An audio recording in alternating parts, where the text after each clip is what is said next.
Greetings, nerds. A viewer asked me to make a video about my preferred palette because this is how my palette is. And I use kind of an odd palette because I want a more scientific palette, but I also want to do something weird.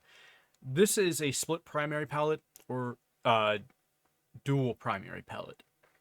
It's an interesting concept, and I really like how I do things with it, and it really works for how my workflow is as well. So, we have our CMY and RYB.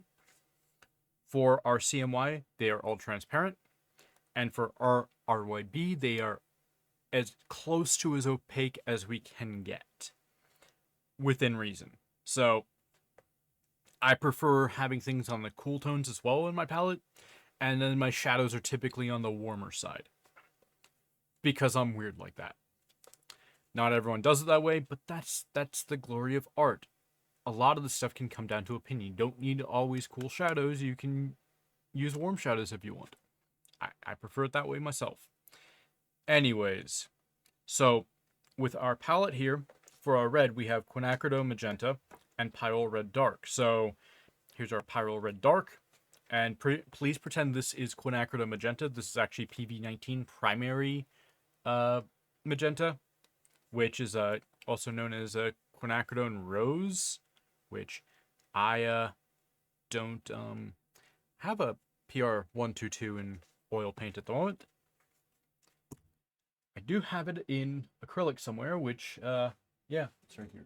Forgot to bring that out. So our pyrrole red dark I prefer because it's a little bit darker, but we can get more opaque with the normal pyrrole red and acrylic. But I also like to use the dark one because I like the color better. That's once again, this is my preferred stuff, not yours. I'm explaining myself. So we have that. I like the pyrrole red dark because it just fits me and fits the look I'm looking for. Our quinacridone magenta is quinacridone magenta. I don't really prefer or like PV19.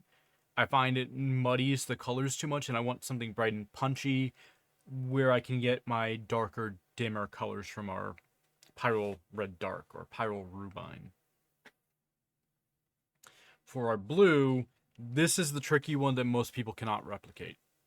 In acrylics, that is. So we have our PB15, which I had to make myself in acrylic, and we have our cerulean blue. Sometimes I will use cobalt teal, but that's not always the case. Now,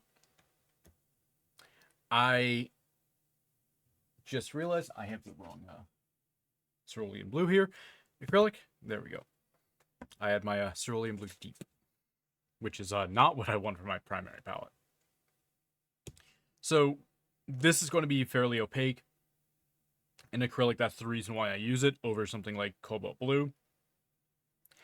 I would much prefer to use cobalt blue or ultramarine blue sometimes, but it just, A, it doesn't work like that, and B, the most opaque blue you can get in acrylic is going to be Yinmin blue, or Yemen, Oregon blue, whatever you want to call it. Call it Yinmin. I can afford this, but I can't replace the tube. This is one of those weird things where I can replace my quinacridone gold as much as I want. It's not hard. I can make this. I have a steady supply of it. This I don't. And I'm not willing to bust out the $3,000 to $5,000 a kilogram for the pigment when I have to buy a 25 kilogram bag of it. Yeah. I ain't made of money. So that's not something I can use. I would if it was commercially available and it was way cheaper. I'd still use it if it was that expensive and it was just easy to get. Mainline thing. PB15-4, that's the one I talked about in my cyan video. This is what acrylic makers need to be using. A good replacement if that you're trying to replicate my palette is going to be PB15-3. I don't have a steady supply of PB15-7 yet, but I'm working on that. Or 17, my bad. PB17. Once I get a steady supply of that, that's going to be switch over to that. And yes, I might have a steady supply of it coming in. I don't know yet. But I will know at some point. So I don't have that as an oil paint at the moment, but I do have the raw pigment, which if you want to make it yourself, I bought it from Kremer. There you go. For our yellows, we have our our benzimidazoline yellow light and our bismuth yellow. I don't have a benzimidazoline yellow light in oil paint yet, and it's really hard to find that. Most oil producers use Hansa yellow light, which I don't like. It's not as light fast, but it is fairly similar. So sometimes I am forced to use that. But it's, as I said, it's not as light fast, so I don't like it. It's garbage. Which is also the reason why I have this in Matisse. So, as an acrylic. I do make it sometimes as an oil paint, but it's really tricky and I'm out of it. I need to get more pigment, whatever. Nobody wants to hear that story and me complaining about that stuff.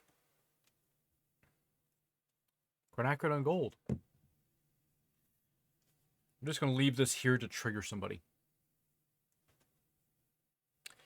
Of course, burnt umber. And I use it enough to where I have a giant tube of it. And this tube I bought in February. That says how much I use burnt umber. I use it for base coats. I use it for everything. Love burnt umber. It's an important color. And it's always on my palette. Not all the time. These are all at once going to be on my palette. But, you know, close enough. Right?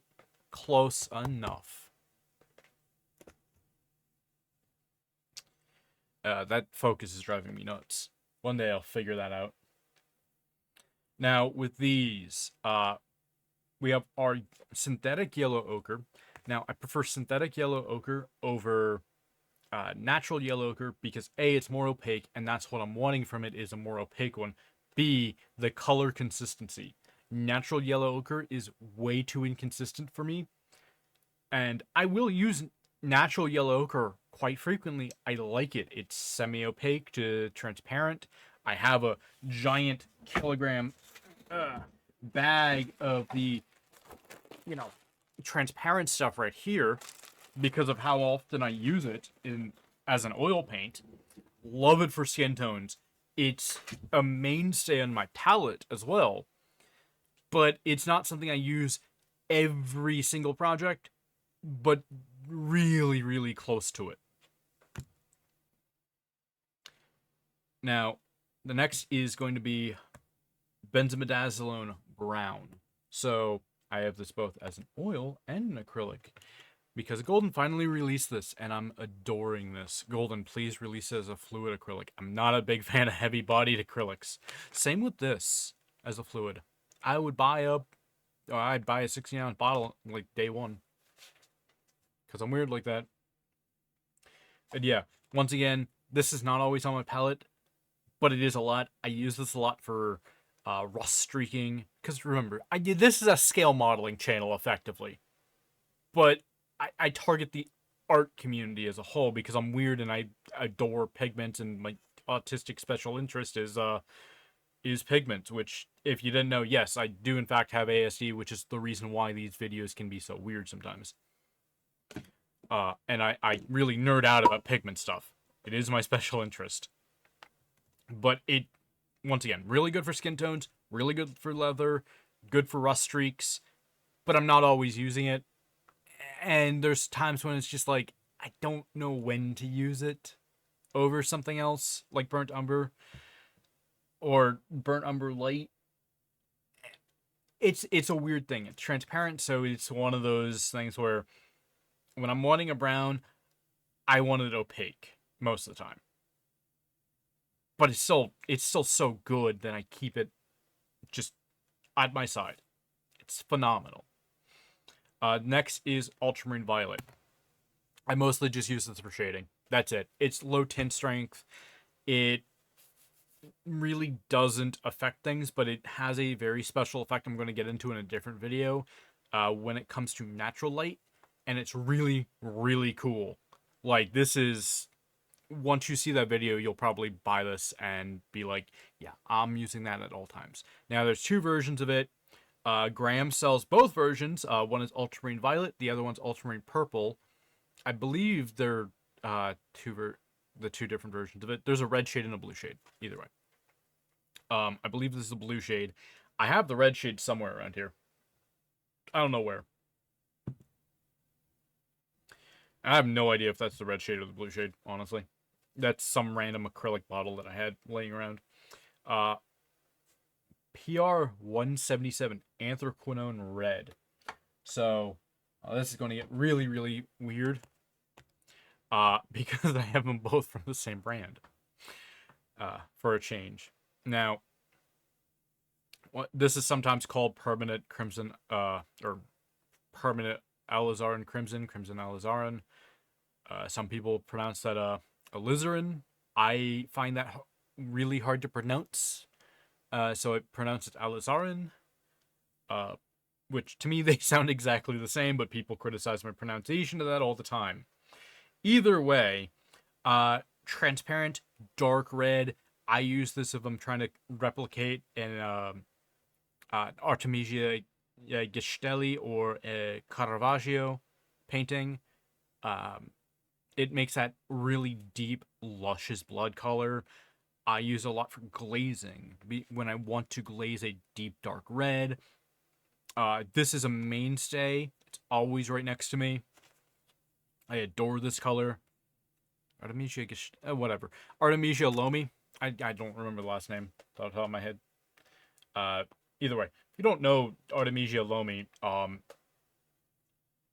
it's a she did a replication of, or she was a follower of the Caravaggio style, and she really improved on his style. So she is the better Caravaggio, and a lot of people actually confuse her work for Caravaggio because of how similar they are. And Caravaggio is, I love his work, but Artemisia Lomi is just so much better. In all honesty, you really see her anger and her raw emotion much better than Caravaggio's psychosis from consuming lead paint. And addiction to femboys, it seems. But who isn't addicted to those at this point? Anyways. And that last part was a joke about Caravaggio. That's something that keeps going. Seems to be like a weird rumor with historians. I don't know. Getting off on a tangent here. PR 101, synthetic transparent iron oxide. Yeah, I use this quite frequently. And pardon the unknown paint brand here. I bought these to test them out to see if they were good enough for me. I haven't tested them out yet. Review coming on Tuscan Pine. Now, I also use transparent yellow iron oxide quite frequently, but not as much, which is why it's not here. There are a couple colors I use frequently, but not enough to warrant. Now,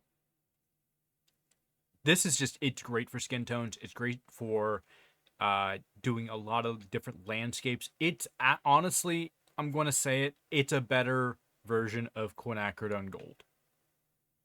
You just have to mix quinacridone gold and transparent yellow iron oxide. Or nickel azo yellow, which is a thing I forgot to put down here, but nickel azo yellow is a mainstay in my palette for mixing. This is a phenomenal mixer. I don't really use it for anything other than mixing, though. That's it. I'm not a really huge fan of the raw color. The raw color itself is a little bit too dingy for what I'm after as a yellow. When you build up too many layers of it, as you see, it's that weird, like, kind of like dirty piss water. Yeah, sorry for putting a bad image in your head, but that's what it is to me. And it kind of grosses me out to look at it. Just like I gave you that awful image. Either way. Next is going to be our chromium oxide. So there's two versions of chromium oxide. There's a dark version and a light version. I tend to use both, but I use the light version more often. I don't know where my other chromium oxides are, so I only have Matisse right here. I do in fact have it as an oil paint from our our favorite small little paint company, M. Graham, which most people don't know about this brand. Walnut oil paint, really good for what it is. Do a review on that later. Now, chromium oxide is something I don't use a lot for most things, but I use it for verdaccio. Verdaccio and skin tones go together like mental illness and mini painting. So perfectly. Or mental illness and liking Warhammer 40k. Yeah, I have to hit everyone today. Either way. The last one is going to be burnt sienna. Now, I don't use burnt sienna in acrylics. I only use it in oils, and that is because to grab this here, I can't find one that replicates natural burnt sienna that well. I generally speaking only use the Williamsburg one because it's that very, very bright red shade, and it's always that one, or almost always that one. There are other ones that I do use. I will use Blocks or Block X's version of it quite frequently. Now, that's the deep one, which I really do like the deep one, but it's not something I use too frequently, which is why I have a small tube of it. But I want that red one. They're just not the same. They're really not the same. They might look similar to you, but they don't to me, and they mix differently as well. Now, because this is a palette video, I might as well just do the palette stuff here. So, actually, let's bring that back. So let's mix these together. So we have our Phthalo Blue 4, our Puddle Red,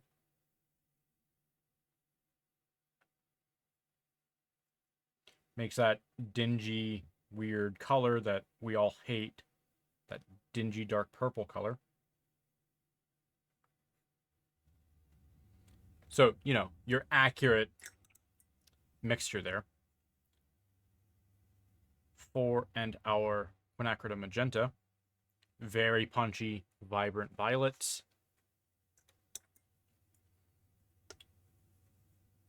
And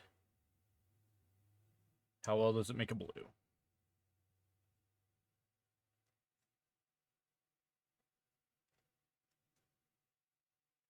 Very well. There you go. Perfect. So now we have our cerulean. It darkens down our red really, really well. Our pile red. And it gets into that kind of more burgundy that I'm typically looking for with something, especially with drunkenness when I'm painting a drunkard or things of that nature. Because of course I'm going to paint a weird scene like that. Now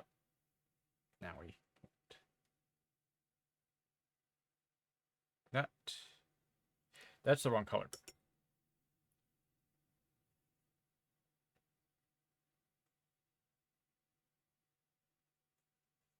Once again, very nice, bright, almost a cobalt violet-esque thing. But we get a pretty nice, pretty nice purples. And how well does it mix blue?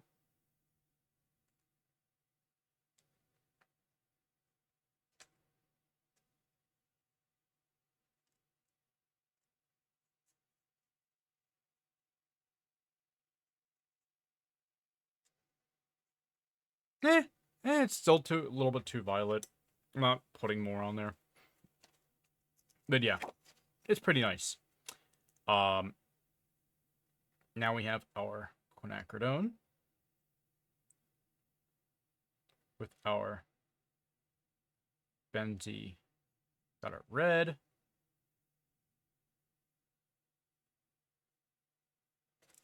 Got our orange. I don't know why, but this always reads as like a brown to me in person. Quinacridone and our bismuth.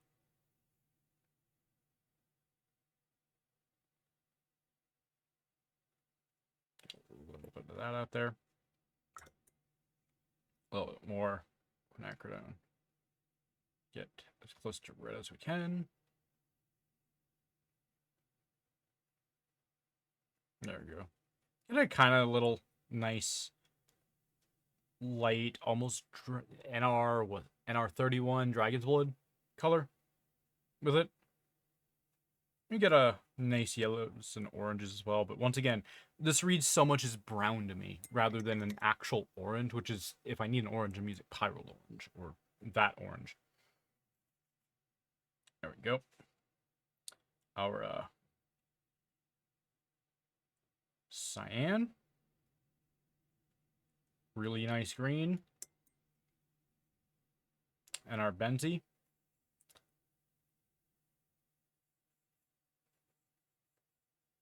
Again, really nice green.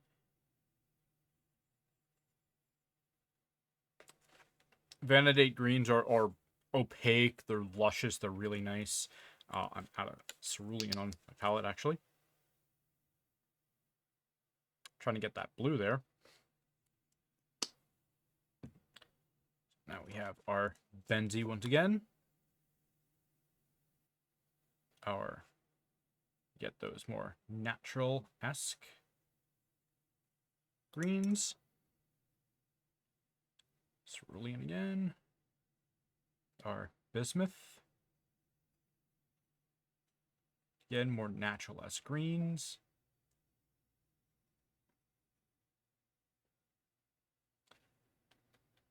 And for darkening, if you notice, I don't have black on here. That's because I use bismuth.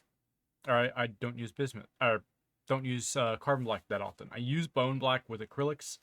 With acrylics, I also use zinc white. I also don't have white on this palette because I use lead white, and I'm not putting that on a piece of paper. If you were curious why. But we can mix the brown with some magenta here, and we can get very, very lovely deep dark magentas. We do it with red. We get our Pyrrole red.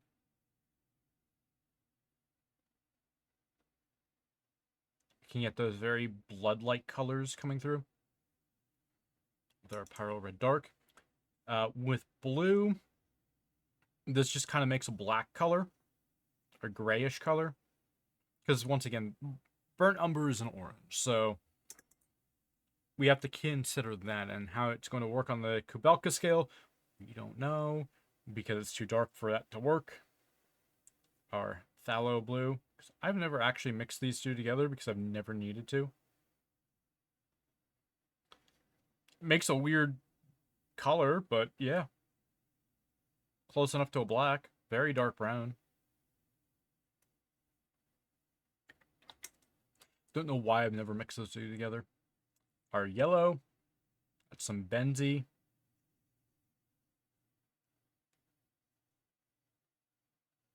Makes an almost Nicolazzo yellow color. Still not a great color. I don't really like looking at that. Yeah, that's very ugly. But still, sometimes you need that color. Because it's nice in certain aspects, but not all the time. And yeah, colors do make me gag on occasion. Bismuth. I am out of bismuth on the palette. Now, how do I darken blue with this? Well, I use red. Simply put.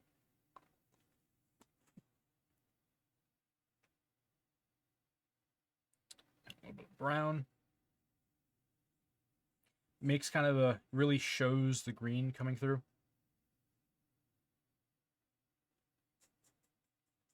Oop, that had a little bit of green in it. Why am I so stupid?